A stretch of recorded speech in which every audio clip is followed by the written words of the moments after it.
겉으로 보면 어리석어 보이는데 실은 지극한 총명함인 경우가 있습니다. 이 세상에는 행동이나 결정이 얼핏은 바보 같아 보이지만 그 안에 깊은 지혜를 숨긴 사람들이 있습니다.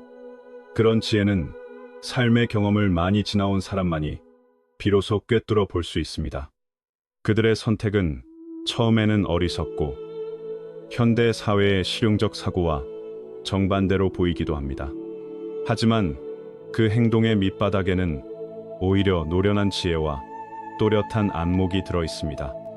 깊은 이해에 이르지 못하면 겉으로만 보이는 그 어리석음의 진짜 가치를 알아보기 어렵습니다. 사람은 누구나 인생에서 수많은 선택 앞에 섭니다. 그리고 그때마다 무엇이 옳은지 망설이며 저울질합니다. 정리하면 선택의 순간마다 지혜가 필요하다는 뜻입니다. 그래서 오늘은 인생에서 큰 실수를 피하기 위해 기억해 둘 만한 9가지 말을 이야기해 보려 합니다. 그 첫째는 차라리 바보처럼 보여도 스스로를 똑똑하다고 여기지 말라는 뜻입니다. 삶은 늘 변하고 복잡하며 사람의 마음은 헤아리기 어렵습니다. 재능이 있으면 모두 드러내야 하고 사회에 증명해야 출세한다고 믿는 분들도 많습니다. 그러나 총명함과 지혜는 언제나 드러낼 대상이 아닙니다. 핵심은 똑똑함은 과시가 아니라 때라는 뜻입니다. 어떤 순간에는 모른 척하는 것도 하나의 기술입니다. 그것은 오히려 높은 경지의 총명함일 수 있습니다. 노자도 이런 뜻을 말했다고 전해집니다. 가짜로 어리석어 보이는 것은 속임이 아니라 지혜의 드러남이다라는 취지입니다. 참으로 통찰 있는 사람은 늘 똑똑함을 드러내면 뜻밖의 화가 생길 수 있음을 압니다. 정리하면 드러냄이 많을수록 위험도 함께 커질 수 있다는 뜻입니다. 그래서 많은 경우 현명한 사람은 침묵을 택합니다. 스스로의 밝음을 감추어 불필요한 시비를 피합니다. 겉으로는 얼핏 허술하고 어수룩해 보일 수도 있습니다. 그러나 속으로는 이미 모든 흐름을 보고 있습니다. 그들은 압니다. 지혜는 보여주는 것이 아니라 언제 숨기고 언제 드러내는지에 있다는 사실을요. 요점은 지혜는 타이밍을 아는 데 있다는 뜻입니다. 조금만 관찰해도 오늘날 사회에는 영리한 사람이 참 많습니다. 남의 생각을 재빨리 읽고 쉽게 속지 않습니다. 계산을 촘촘히 하며 손해보지 않으려 한치까지 따집니다. 남에게 이용당하지 않으려 늘 대비합니다. 그러나 이런 사람들은 옛말 하나를 잊기 쉽습니다. 총명함이 지나치면 총명함이 그 사람을 해친다는 뜻입니다. 정리하면 지나친 영리함은 스스로를 다치게 할 수 있다는 뜻입니다. 실제로 너무 똑똑한 사람의 행동을 보면 한 가지가 드러납니다. 지나치게 영리하면 오히려 주변이 경계하게 됩니다. 그래서 사람들 사이에서 숨이 막히는 자리를 만들기도 합니다.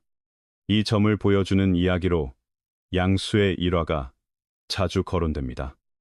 조조 곁에는 재능이 뛰어난 책사 양수가 있었습니다. 그런데 양수는 너무 영리한 나머지 때로는 조조보다 더 눈에 띄게 재주를 드러냈다고 전해집니다. 핵심은 재능이 있어도 드러내는 방식이 화를 부를 수 있다는 뜻입니다.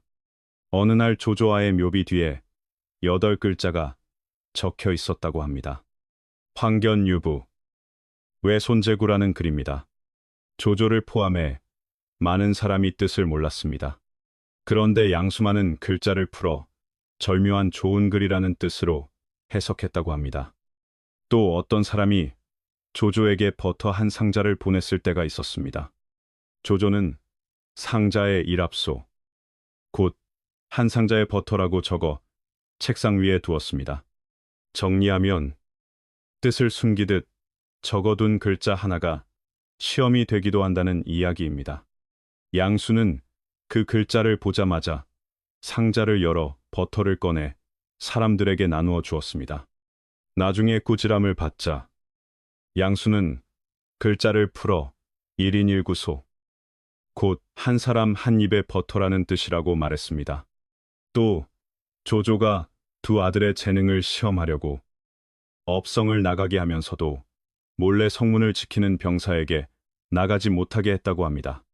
그 결과 조비는 막혀서 나오지 못했고 조식은 성문을 지키던 병사를 죽이고 나왔습니다. 조조는 조식이 더 뛰어나다고 여겼지만 사실 그 계책은 양수가 조식에게 가르친 것이라고 합니다. 요점은 지나친 간섭은 가장 위험한 재주가 될 수 있다는 뜻입니다. 또 한 번은 조조가 촉을 정벌하러 갔을 때라고 합니다. 촉군이 강하게 버티고 전쟁은 길어져 조조군은 지쳐 앞도 뒤도 어려운 형세가 되었습니다. 조조는 비밀 암호로 계륵을 내렸다고 합니다. 양수는 이 말을 듣고 곧바로 병사들에게 짐을 꾸려 철수 준비를 시켰습니다. 주변에서 왜 벌써 물러나느냐고 묻자 양수는 계륵은 먹을 살은 없지만 버리자니 아깝다는 뜻이니 철수는 머지않았다는 신호라고 말했습니다. 실제로 그 형세는 계륵 같았다고 합니다. 정리하면 판단은 정확했지만 그것이 곧 화가 되었습니다. 조조는 결국 양수를 사람의 마음을 어지럽혔다는 죄명으로 처형했다고 합니다. 그러나 그 죄명은 겉의 이유일 뿐이라는 해석도 함께 전해집니다. 첫째는 양수가 재능을 믿고 재능을 과시하며 늘 남보다 낫다는 것을 보이려 했다는 점입니다. 더 높은 관직을 받으려는 마음도 있었다고 합니다. 이런 재능 과시는 처세에서 큰 금기라고 말합니다. 요점은 재능이 클수록 더 조심해야 한다는 뜻입니다. 둘째는 양수의 재능이 상급자의 군무와 정사를 돕는 데 쓰이기보다 조조의 속뜻과 계책을 드러내며 자신이 더 낫다는 것을 보이는데 쓰였다는 점입니다. 상급자의 계책을 재주로 깨뜨리는 일은 큰 금기라고 합니다. 셋째는 양수가 조조의 두 아들 평가라는 가문의 중대사에 끼어들어 결과에 영향을 주었다는 점입니다. 이런 일은 관가에서 특히 위험하다고 합니다. 넷째는 양수가 아직 큰 공적을 세우지 못한 상태에서 총지휘관의 명령도 없이 병사에게 철수 준비를 시켜 군의 사기를 꺾을 수 있었다는 점입니다. 그 죄만으로도 엄중하다고 보는 시각이 있습니다. 정리하면 지혜가 공을 세우지 못하고 오히려 질서를 흔들면 죄가 됩니다. 재능을 믿고 뽐내며 오만해지면 결국 재능을 아끼는 사람 앞에서도 화를 부를 수 있습니다. 조조처럼 인재를 사랑하고도 큰 그릇이라 여겨지는 사람조차 참지 못했다면 하물며 보통 사람은 더 어렵습니다. 사실 영리함 자체가 나쁜 것은 아닙니다. 다만 삶에서는 때때로 조금 어리석어 보이는 선택이 더 좋을 때가 있습니다. 그리고 똑똑한데도 일부러 어리석어 보일 줄 아는 사람이 되기는 쉽지 않습니다. 요점은 지혜란 어리석어 보일 줄 아는 용기를 포함한다는 뜻입니다. 사람은 누구나 똑똑하다, 유능하다는 칭찬을 듣고 싶어 합니다. 많이 들을수록 좋다고도 느낍니다. 그러나 진짜 총명함은 늘 계산하고 마음이 얽혀 사는 것이 아니라 기쁘고 편안한 삶으로 이어져야 합니다.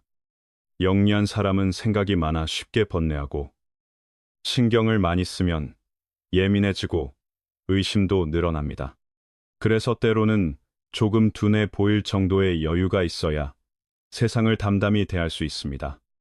정리하면 약간의 둔함은 어리석음이 아니라 통달에서 오는 여유일 수 있습니다. 이때 말하는 둔함은 지능이 낮거나 둔한 사람이 되라는 뜻이 아닙니다. 탐욕스럽게 느리게 사는 것도 아닙니다. 인생을 꿰뚫어 보아 한 걸음 물러서게 된 담담함을 말하는 것입니다. 그러니 지나치게 따지고 계산하는 것은 결국 자신을 괴롭게 할 뿐입니다. 작은 이익을 탐하는 사람에게는 어리석어 보이더라도 몇 푼 양보해도 괜찮습니다.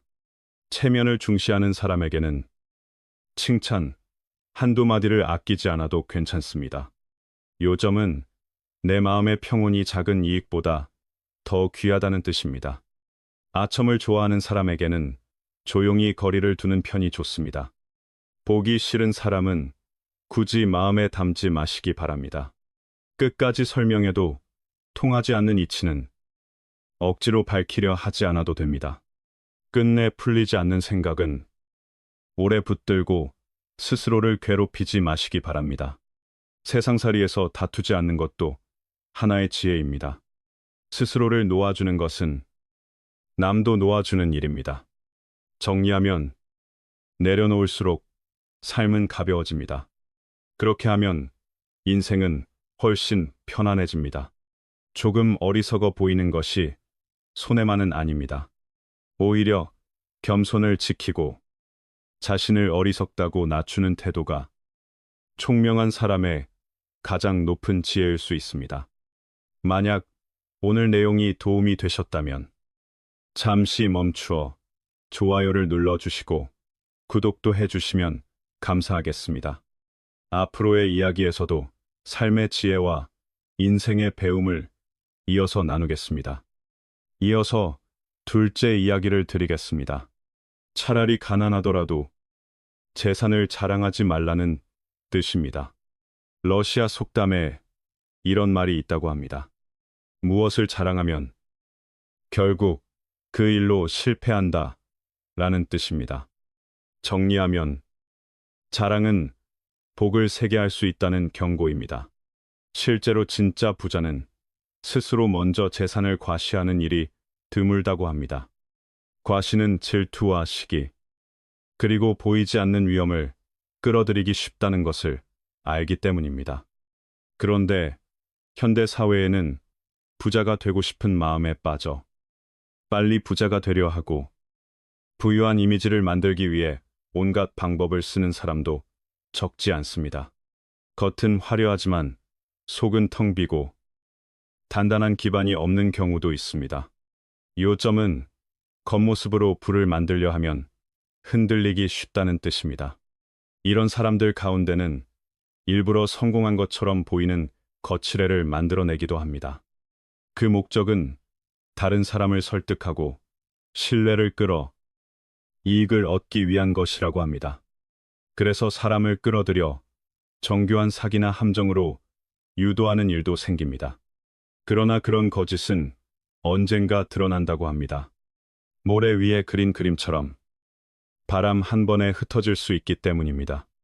정리하면 거짓으로 쌓은 부는 오래 버티지 못한다는 뜻입니다. 그 뒤에 남는 것은 부끄러움일 수 있고 손실일 수 있고 고독일 수 있고 심하면 감옥일 수도 있다고 합니다. 그래서 정말 지혜로운 사람은 보여주는 부보다 지키는 삶을 더 중하게 여깁니다.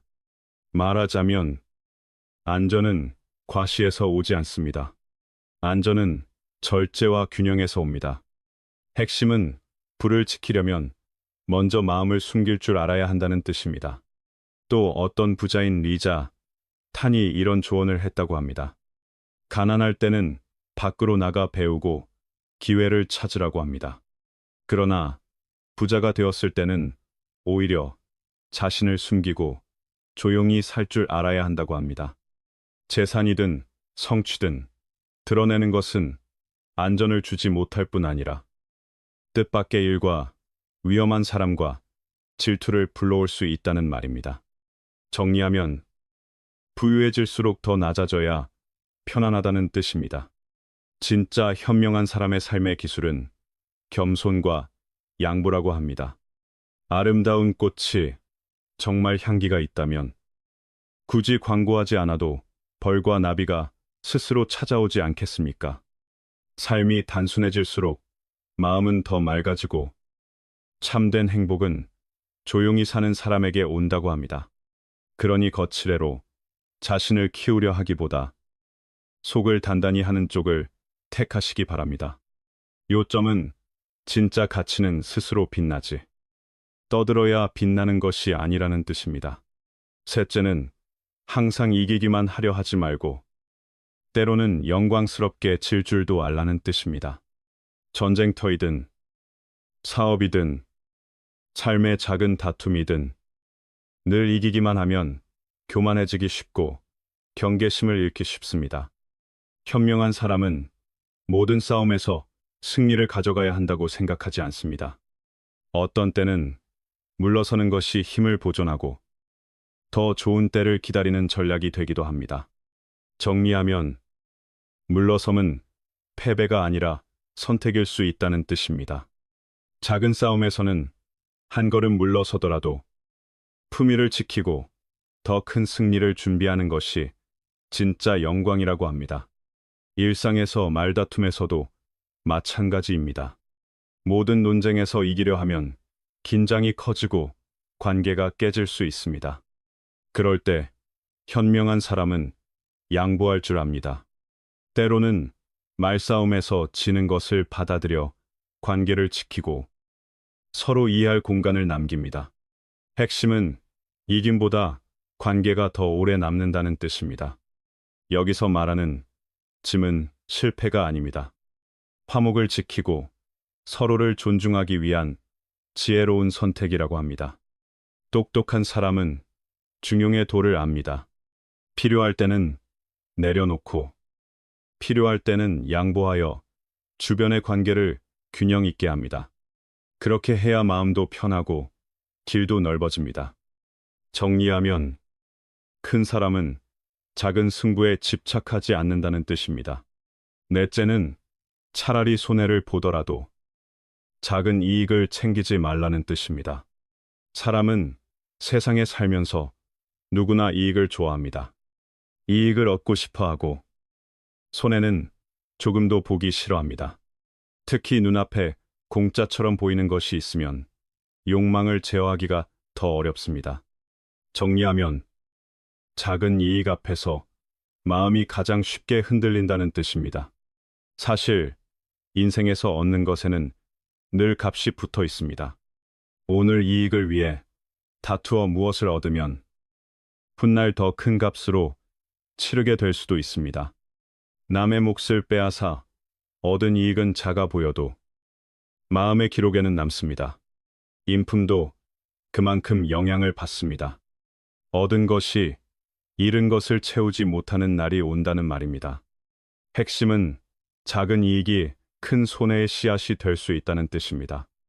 그런데 현명한 사람은 남을 이용하지 않습니다.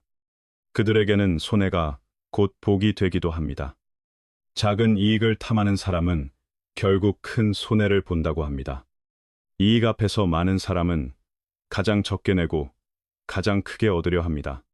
장을 볼 때 이런 모습이 특히 또렷하게 드러난다고 하죠. 요점은 욕심이 커질수록 시야가 좁아진다는 뜻입니다. 제가 아는 지인 한 분은 의류 매장을 운영합니다. 그분은 흥정을 심하게 하는 손님을 좋아하지 않는다고 했습니다. 어떤 사람들은 묻습니다. 왜 흥정이 안 됩니까? 그러자 그분은 이렇게 말했습니다. 대부분의 손님은 시장 상황을 압니다. 우리 여성복은 가격도 서비스도 경쟁력이 있습니다. 정말 비싸다고 느끼면 다른 가게에 가서 비교해도 됩니다. 정리하면 합리적인 사람은 비교로 판단하고 흥정으로 밀어붙이지 않는다는 뜻입니다. 그런데 이익을 차지하려는 손님은 다르다고 합니다. 그들은 이런 비교를 잘하지 않습니다. 오히려 여기 남는 게 많지 않다는 것도 알고 직원이 한두 시간부터 응대한다는 것도 알면서도 계속 깎으려 듭니다. 그렇게 되면 가게는 밥벌이도 어려워진다고 합니다. 이런 사람은 단지 흥정을 좋아하는 정도가 아니라 이기심이 강한 경우가 많다고도 했습니다. 핵심은 흥정의 모양이 아니라 마음의 방향이 문제라는 뜻입니다. 그 말을 듣고 저도 일리가 있다고 느꼈습니다. 물론 누구나 거래가 잘 풀리길 바랍니다. 하지만 누구도 손해보는 장사를 하고 싶지는 않습니다. 그래서 흥정을 즐기고 지나치게 요구하는 손님에게는 상인들도 이미 다른 가격과 대처 방식을 마련해 둔다고 합니다. 예를 들어 처음부터 가격을 더 높게 불러두고 그 뒤에 흥정하게 하는 방식입니다. 그러면 흥정하는 사람은 이겼다고 생각하지만 실제로는 더 비싸게 사는 일이 생기기도 합니다. 정리하면 싸게 샀다는 착각이 오히려 손해가 되기도 한다는 뜻입니다. 사람은 누구나 손해보거나 이용당하는 것을 싫어합니다. 그런데도 현명한 사람은 때로 기꺼이 손해를 감수할 줄 압니다. 그들은 아는 것입니다. 자신이 하는 작은 행동 하나가 어디서든 자신을 소개하는 명함이 된다는 것을요. 그래서 억지로 챙긴 작은 이익은 그 명함 위에 얼룩이 된다고 합니다. 이익 자체는 크지 않아도 그 사람의 교양과 수양을 드러내기 때문입니다. 요점은 사람은 이익이 아니라 품격으로 기억된다는 뜻입니다. 작은 이익을 좋아하는 사람을 보면 얻는 것도 대개 작은 것뿐입니다. 예를 들어 채소를 살 때 주인이 허락하지 않았는데도 파 몇 줄기나 마늘 몇 쪽을 더 집어가는 경우가 있습니다. 뷔페에서 규정을 알면서도 몰래 음식을 싸가는 경우도 있습니다. 마트에서는 시식 코너에서 계속 먹기만 하고 돈을 내고 사지 않는 경우도 있습니다.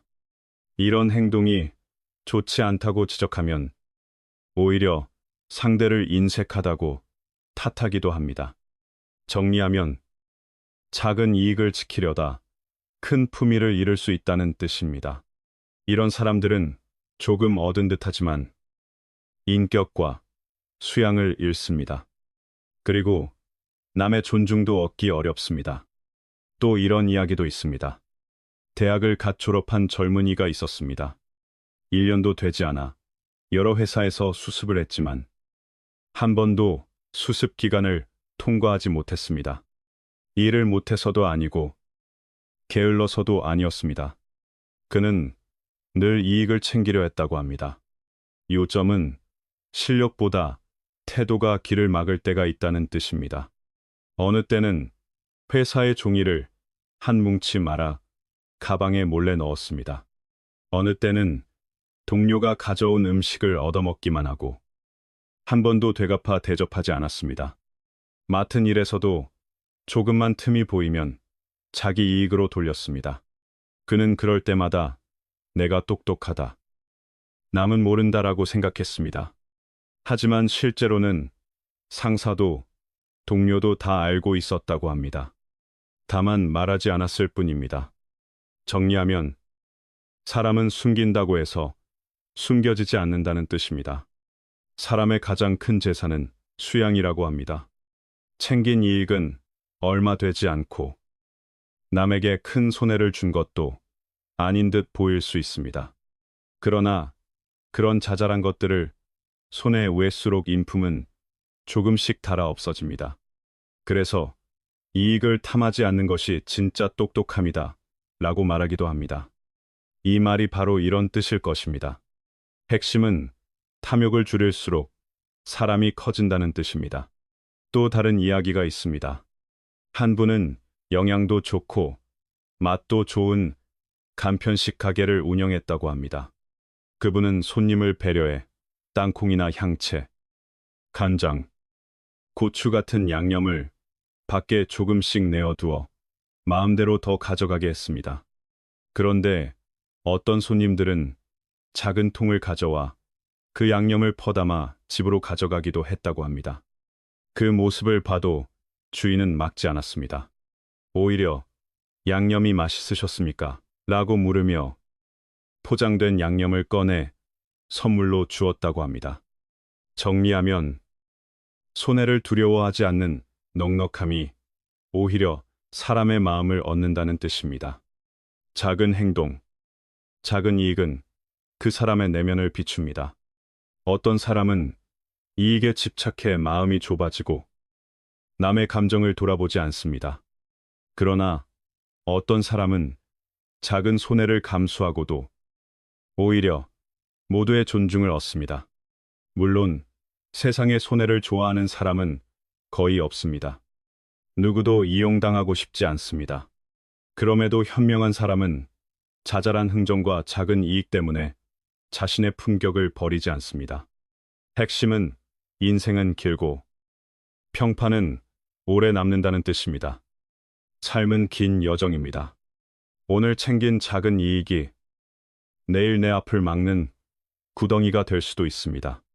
긴 인생의 강에서 작은 손해를 많이 쌓으면 복이 늘어난다고 말하기도 합니다. 반대로 작은 악을 많이 쌓으면 원망과 빚이 늘어난다고도 합니다. 어떻게 살지는 결국 선택입니다. 그러니 작은 이익 앞에서 마음을 잃지 마시기 바랍니다. 정리하면 손해를 견디는 사람이 결국 더 멀리 갑니다. 다섯째는 차라리 고되더라도 즐거움만 탐하지 말라는 뜻입니다. 편안함만 바라면 온갖 마성과 마이지가 자라난다고 합니다. 그것들은 여러분의 마음을 조금씩 갉아먹고 어느새 영혼의 기운까지 흐리게 만든다고 하지요.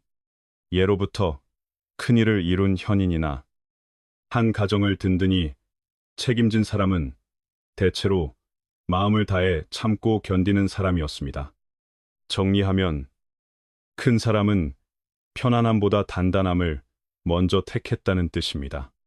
그들은 어려움을 피하지 않고 고생을 마다하지 않았으며 안일한 향락을 탐하지 않았다고 합니다. 그런데 오늘날에는 향락을 추구하는 것이 당연하고 인생의 목적처럼 여겨지기도 합니다. 일하지 않고 누리기, 하룻밤에 유명해지기, 사치가 곧 가치 같은 생각이 유행처럼 번지기도 합니다. 그래서 많은 젊은이들이 노력하고 기여하기보다 쉽게 원망부터 하게 된다고 합니다. 요점은 편안함을 기준으로 삼으면 삶의 기준이 무너진다는 뜻입니다. 조금만 힘들어도 불공평하다고 느끼고 자신이 큰 손해를 보고 있다고 여기게 됩니다. 그러나 사실 고생은 나쁜 일만은 아니라고 합니다. 고난은 사람의 의지를 갈고 닦고 내면을 강하게 만들어 큰 일을 감당하게 해준다고 말합니다. 옛 기록에도 이런 경계가 많다고 합니다. 정리하면 고생은 때로 사람을 키우는 도구입니다. 한서에서는 편안함을 탐하는 것을 독한 술에 비유하며 경계했다고 전해집니다. 덕을 잃고 부귀를 얻는 길은 옳지 않다고도 말합니다. 어떤 왕조가 오래 흥성한 뒤에도 세월이 흐르며 많은 제후와 권세가들이 교만해지고 방종해져 덕을 잃는 모습을 보였다고 합니다. 왜 그렇게 되었겠습니까? 지위와 향락이 사람을 그렇게 만들었다는 해석이 이어집니다. 핵심은 편안함이 사람을 무너뜨릴 수도 있다는 뜻입니다. 또 맹자는 사람을 일깨우는 말로 유명하지요. 생우헌, 사한락. 이 말이 있습니다.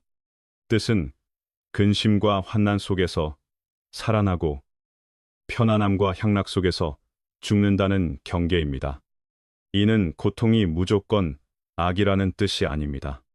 고통을 통해 사람이 깨어나고 편안함 속에서 방심해 무너질 수 있다는 뜻입니다. 정리하면 고난은 깨우고 향락은 잠재울 수 있다는 말입니다. 그런데 현대인은 게으름에 붙잡히기 쉽다고 합니다. 즐거움만 탐하고 고생을 피하려 하다 보면 결국 인생을 통째로 놓치게 된다는 것입니다. 맹자 책에는 이런 취지의 이야기들도 전해집니다. 순임금은 들판의 평범한 자리에서 발탁되었다고 합니다. 부열이라는 현인도 본래는 거친 일을 하던 사람 가운데서 나왔다고 합니다.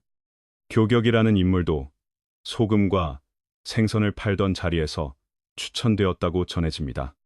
요점은 출발점이 낮아도 덕과 능력은 드러난다는 뜻입니다. 또 포수가가 관중을 제나라 환공에게 천거한 일도 유명합니다. 관중은 한때 감옥의 손에 놓였던 처지였지만 훗날 역사에 남는 재상이 되었다고 합니다. 손수고도 바닷가에 숨어 지내다가 발탁되었다고 전해집니다. 아버지가 죽은 뒤 어머니와 함께 먼 바닷가로 피신했다는 사연도 함께 전해지지요.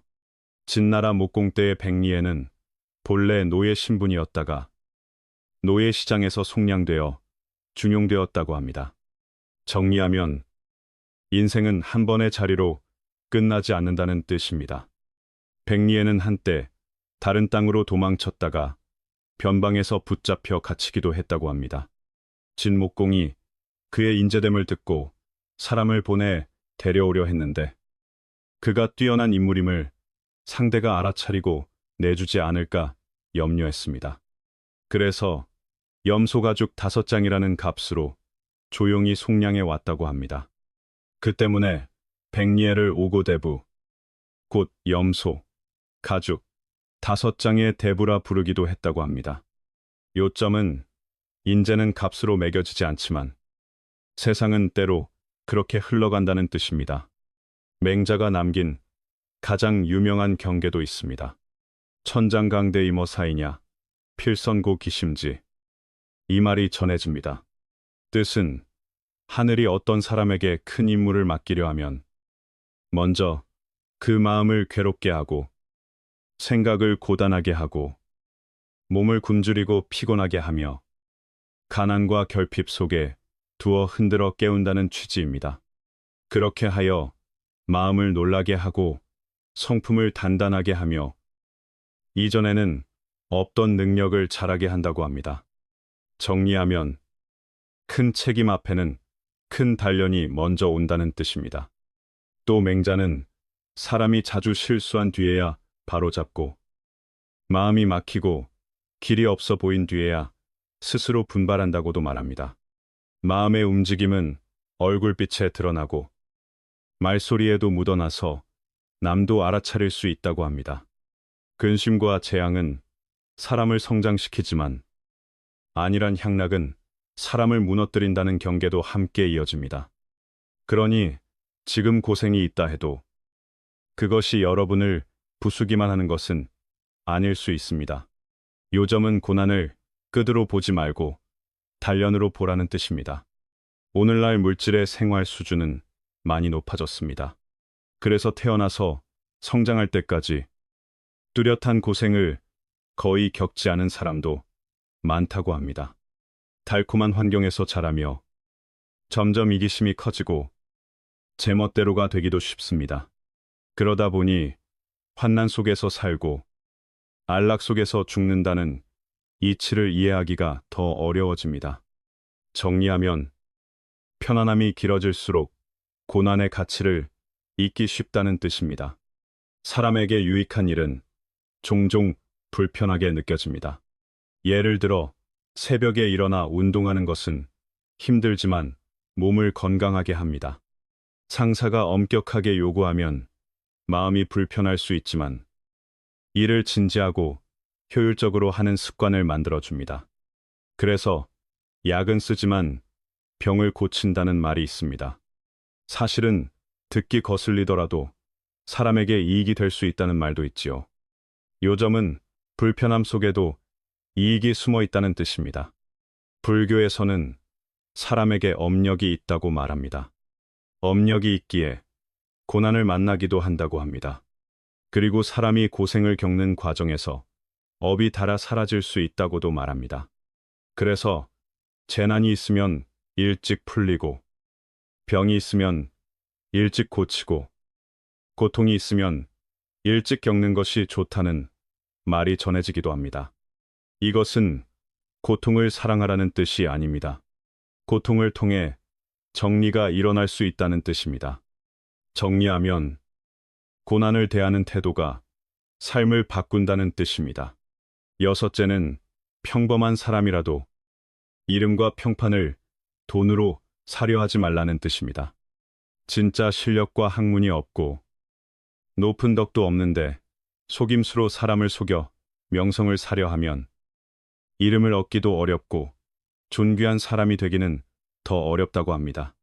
명예와 이익은 세상살이에서 피하기 어려운 것이라고들 합니다. 가난하든 부유하든 순탄하든 험난하든 명과 리와 어느 정도 관계를 맺게 됩니다. 요점은 명과 리 자체가 문제가 아니라 그것을 대하는 마음이 문제라는 뜻입니다. 그래서 사람은 명리를 가볍게 여길 줄도 알아야 한다고 합니다. 적어도 군자해제 취지유도라는 말을 기억하라고 합니다. 뜻은 군자도 재물을 사랑하지만 취하는 데에는 도리가 있다는 말입니다. 현명한 사람은 돈을 귀하게 여기되 함부로 받지 않는다고 합니다. 또 청나라의 비사에 전해지는 이야기로 건륭제가 강남을 내려가다 진강의 금산사를 찾았다고 합니다. 그곳에서 큰 강 아래 수많은 배가 오가며 서로 다투듯 지나가는 모습을 보았습니다. 건륭제가 한 스님에게 매일 배가 얼마나 오갑니까? 라고 묻자 스님은 두 종류뿐입니다. 하나는 명을 위해, 하나는 리를 위해 오갑니다. 라고 답했다고 합니다. 정리하면 세상은 결국 명과 리로 바쁘게 움직인다는 뜻입니다. 현실에서도 어떤 사람은 평생 자기 일을 묵묵히 하며 명리를 물처럼 가볍게 여기고 책임은 산처럼 무겁게 여깁니다. 반면 어떤 사람은 명리만 크게 여기며 얻으면 기뻐 날뛰고 못 얻으면 낙담합니다. 또 어떤 사람은 명리 때문에 수단을 가리지 않기도 합니다. 그런 사람은 남에게 업신여김을 받기 쉽다고 합니다. 그러나 명과 리는 누구에게나 어느 정도 관계가 있습니다. 적당히 추구하되 남을 해치지 않는 정도라면 그것도 세상사로 흔한 일입니다. 요점은 지나침이 화를 만든다는 뜻입니다. 하지만 한 사람이 공명과 이익을 지나치게 생각하면 마음속에는 조급함과 불안이 생깁니다. 이성은 흐려지고 마음은 맑지 못해집니다. 그 결과 삶 전체가 영향을 받습니다. 명리를 돌보지 않는 태도는 도가에서 오래 강조해 온 생각이라고 합니다. 노자는 담담위상 승이불미라고 말했습니다. 뜻은 담담함이 으뜸이며 이겨도 스스로를 아름답게 여기지 않는다는 취지입니다. 정리하면 얻어도 들뜨지 않는 마음이 높은 자리라는 뜻입니다.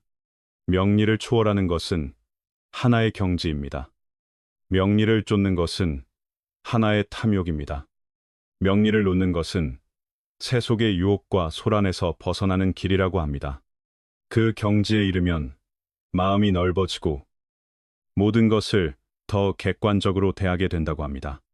옛사람이 물에 얽매이지 않으면 덕이 저절로 높아진다 라고 말한 것도 이런 뜻이라고 합니다.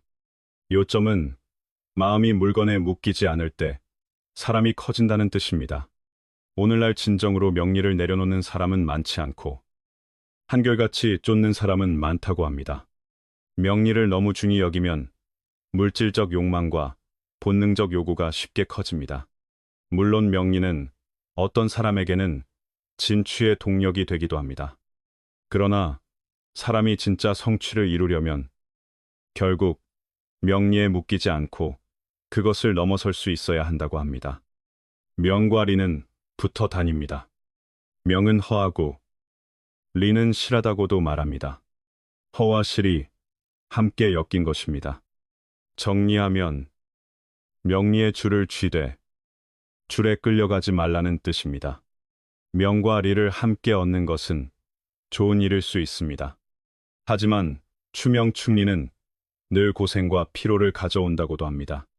이름을 사고 평판을 사는 일은 끝내 사람들의 웃음거리가 되기 쉽다고도 합니다.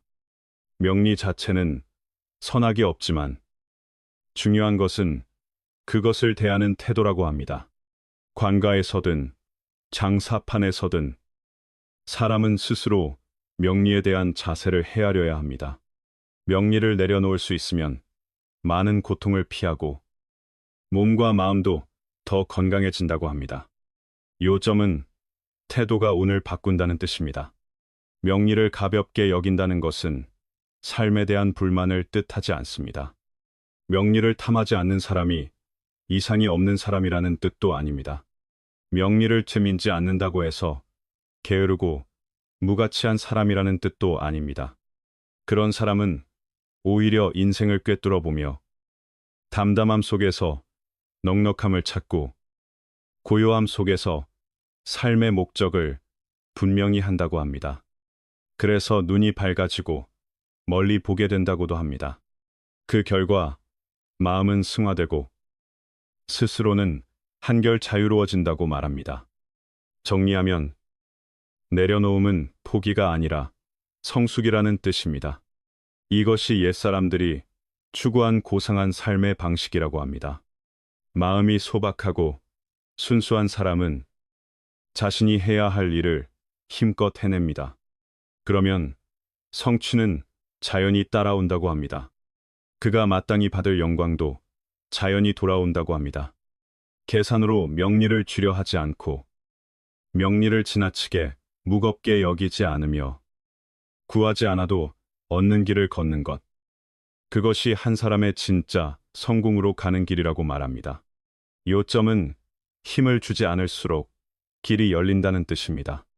일곱째는 자신감이 있어도 맹목적인 비관에 빠지지 말라는 뜻입니다. 자신감은 눈에 보이지 않는 힘입니다. 머릿속의 허상이 아니라 수많은 시험과 어려움 앞에서 스스로를 믿는 단단한 믿음입니다. 자신감이 지나치면 때로는 맹목이 될 수 있습니다. 그러나 실천의 길에서는 얼마든지 조정하고 다시 중심을 찾을 수 있다고 합니다. 반대로 열등감이 달라붙으면 사람은 쉽게 방향을 잃고 실패의 구렁텅이로 스스로를 몰아넣기 쉽습니다. 정리하면 자신감은 길을 열고 자기는 길을 닫습니다. 옛사람들은 비관을 두고 이렇게 비유했습니다. 검은 구름이 하늘을 덮는 것과 같다고 말입니다. 비관은 마음을 시들게 할 뿐 아니라 슬픔과 번뇌와 고통의 소용돌이로 사람을 밀어넣는다고 합니다. 비관에 빠진 사람은 인생의 풍랑을 만나면 출구를 찾기 어렵습니다. 이런 어둠은 정신을 약하게 하고 몸까지 해치며 건강을 서서히 무너뜨린다고 합니다. 반대로 자신감은 마음을 기르는 약과 같아 정신 건강에 많은 이로움을 준다고 말합니다. 요점은 마음의 빛이 곧 삶의 힘이라는 뜻입니다. 자신감은 긍정의 마음자리입니다. 늘 앞으로 향하고 좋은 것을 기대하는 상태입니다.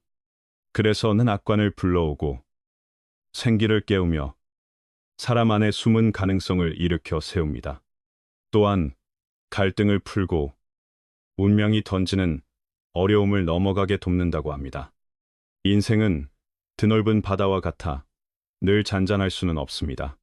파도를 만날 때 생각을 전환해 좀 더 낙관의 눈으로 삶을 보면 앞에 새로운 길이 열릴 수 있다고 합니다.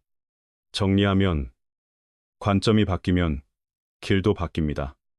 옛말에 이런 비유가 있습니다. 해는 동쪽에서 뜨고 서쪽에서 잠시 지는 듯해도 내일이면 다시 밝아진다는 말입니다. 낙관은 역경을 건너게 하는 빛이라고 합니다. 그래서 여덟째로 이어지는 말도 있습니다. 차라리 참고 고생을 견디더라도 쉽게 포기하지 말라는 뜻입니다. 옛말에 풍상고로 지경, 역생기걸이라는 구절이 있다고 합니다. 뜻은 바람과 서리에 시달리는 외롭고 험한 자리에서 뛰어난 인물이 나온다는 취지입니다. 요점은 고난은 사람을 뽑아내는 불입니다. 예로부터 이름을 남긴 인물들은 대개 고생 속에서 태어나 살았거나 보통 사람이 감당하기 어려운 고통을 겪었다고 합니다.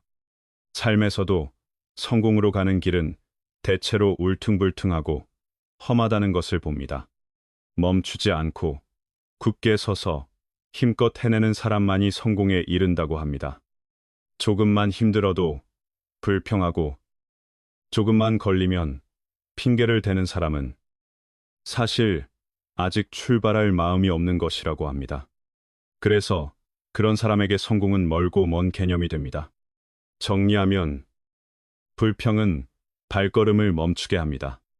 여덟째는 건강을 얻을 수 있다면 공명과 이익을 굳이 바라지 않아도 된다는 뜻입니다. 인생의 가장 큰 실수는 건강을 바깥의 것과 바꾸는 것이라고 합니다.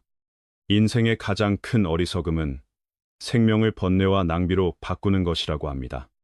인생의 가장 큰 비극은 스스로 만든 문제를 해결하려고 목숨까지 써버리는 것이라고 합니다. 또 이런 말이 있습니다. 젊을 때는 건강으로 돈을 벌고 늙어서는 돈으로 건강을 산다는 말입니다. 이것은 경고이기도 하지만 냉정한 현실이기도 합니다. 요점은 건강은 한 번 잃으면 되돌리기 어렵다는 뜻입니다. 모두가 이 사실을 알면서도 현대의 소용돌이 속에서 많은 사람이 같은 실수를 반복합니다. 명예와 돈을 또 쓰며 그것을 잡아야만 행복을 만질 수 있다고 믿습니다. 2배로 노력하면 성공의 시간을 10년에서 5년으로 줄일 수 있다고도 생각합니다. 그러나 현실은 차갑습니다. 돈은 그렇게 빨리 오지 않습니다. 그런데 건강은 하루하루 달아갑니다. 돌아볼 고요함도, 삶의 본질을 꿰뚫을 지혜도 없이 반짝이는 빛을 향해 나방처럼 달려가다 끝내 불에 타는 듯한 삶이 되기도 합니다. 정리하면 빠름을 캤다가 가장 중요한 것을 잃을 수 있다는 뜻입니다. 현명한 사람은 건강이 인생에서 가장 큰 미천임을 압니다. 공명과 이익이 없어도 건강하다면 이미 잘 살고 있는 것입니다. 반대로 공명과 이익이 있어도 건강을 잃으면 사실상 모든 것을 잃는 길로 들어설 수 있습니다. 삶은 여러분 손에 있습니다. 허영의 즐거움을 때우며 세월을 흘려보내지 마시기 바랍니다. 깊이 있게 살고 지혜롭게 선택하시기 바랍니다. 오래가는 가치를 소중히 여길 때 반짝임 속에서도 진짜 행복을 찾을 수 있다고 합니다. 요점은 행복은 가진 것보다 지킨 것에서 온다는 뜻입니다. 현명한 사람은 몸과 마음이 건강해야 진짜 행복이 오래간다는 것을 압니다. 그래서 차라리 부족하더라도 밥이 맛없고 잠이 편치 않은 삶은 피하라는 말이 이어집니다. 명심보감에는 이런 뜻의 글이 있다고 합니다. 마음이 편안하면 초가집에 살아도 편안하다. 성품이 안정되면 거친 음식도 향기롭게 느껴진다. 정리하면 행복은 환경이 아니라 마음의 자리에서 나온다는 뜻입니다. 또 옛말에는 이런 비유가 있습니다. 하늘 높이 나는 새도 맛있는 먹이에 죽고 깊은 물속 물고기도 향기로운 미끼에 죽는다. 또한 사람은 돈 때문에 죽고 새는 먹이 때문에 죽는다는 말도 전해집니다. 밥이 맛없고 잠이 편치 않은 것은 탐욕이 마음을 지배했기 때문이라고 합니다. 탐욕에 사로잡히면 총명한 사람도 어리석어지고 지혜로운 사람도 흐려진다고 합니다. 본래 착한 사람이라도 탐심이 생기면 사악해질 수 있다고까지 말합니다. 정리하면 욕심은 사람의 본성을 바꾸어 놓을 수 있다는 뜻입니다. 예로부터 탐이라는 글자 때문에 법의 굴레에 걸려 인생이 무너진 사람이 적지 않다고 합니다. 그래서 족함을 아는 것이 즐거움이라고 말합니다. 만족을 안다는 것은 뜻이 없다는 말이 아닙니다. 앞으로 나아가고 싶지 않다는 말도 아닙니다. 비관적인 생각도 아닙니다. 그것은 얻고 이름 앞에서 너그럽고 여유로운 마음을 갖는 것입니다. 한계를 알고 나아갈 때와 물러설 때를 알고 때를 보고 멈출 줄 아는 것입니다. 그렇게 할 수 있는 사람은 평안하게 살고 화가 닥칠까 두려워하지 않는다고 합니다. 요점은 멈춤을 아는 사람이 오래 안전하다는 뜻입니다. 아홉째는 사람이 살며 너무 따지지 말라는 뜻입니다.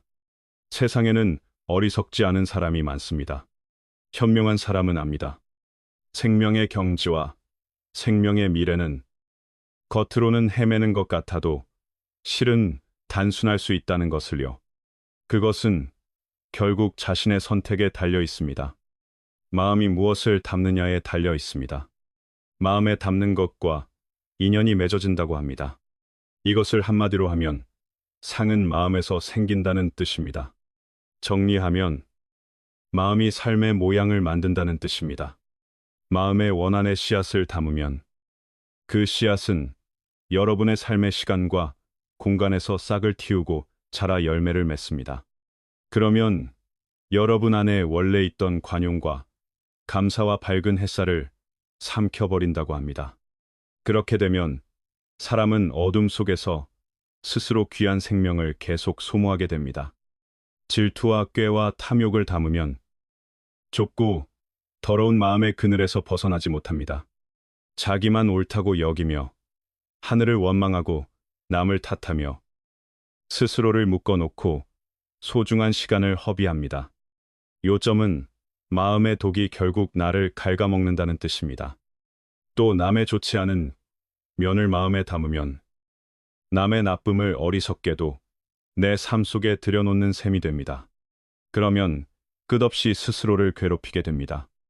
지위와 돈과 집을 마음에 담으면 삶은 물질의 세계를 맴돌며 지위와 돈과 집을 바쁘게 떠돌게 됩니다. 그 모든 것이 몰려오면 욕망은 더 많은 것을 요구합니다. 끝내 본성까지 흐려져 헤매게 됩니다. 그러다 인생의 끝 문턱에 서면 평생 애써도 두 손 빈 채 떠날 뿐이라는 것을 보게 된다고 합니다. 정리하면 쥐려 할수록 더 허무가 커질 수 있다는 뜻입니다.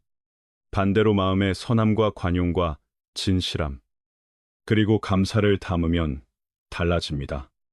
여러분의 삶에는 이미 햇살이 가득하다는 것을 알아차리게 된다고 합니다. 내려놓은 뒤의 해방이 이렇게 아름다울 줄 몰랐다고 느끼게 된다고 합니다. 어떤 갈등을 만나도 먼저 자신에게서 부족함을 찾고 그것을 고쳐 나가게 됩니다. 남의 좋지 않은 것은 굳이 입에 올릴 가치가 없고 넓은 마음이 그것을 녹여버린다고 합니다. 요점은 마음이 넓어질수록 삶의 상처가 줄어든다는 뜻입니다. 마음의 하늘과 땅을 담고 넓은 우주를 담으면 삶은 그 광대한 우주와 하나가 된다고 합니다.